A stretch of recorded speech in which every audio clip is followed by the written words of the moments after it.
Les plages de Tel Aviv devraient bientôt retrouver leur foule de touristes. C'est en effet ce mardi qu'Israël lève à nouveau des restrictions.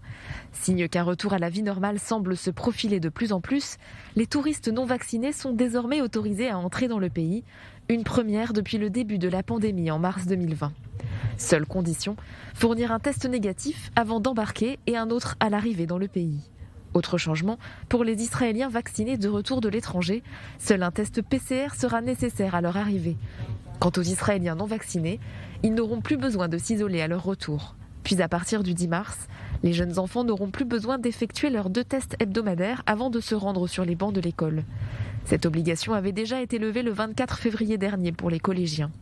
De même, l'état d'urgence sanitaire doit être levé ce lundi. Il doit être remplacé par une situation sanitaire particulière.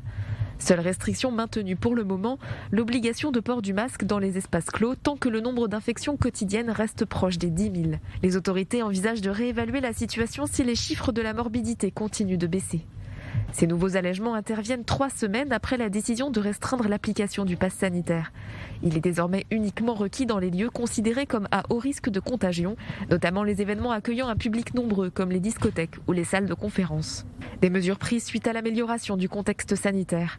En effet, après un pic à plus de 70 000 par jour à la fin du mois de janvier, le nombre de nouvelles contaminations a baissé pour atteindre environ 10 000 infections quotidiennes.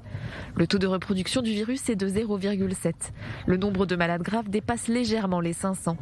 Près de 10 200 personnes sont décédées dans le pays depuis l'apparition du virus, en mars 2020.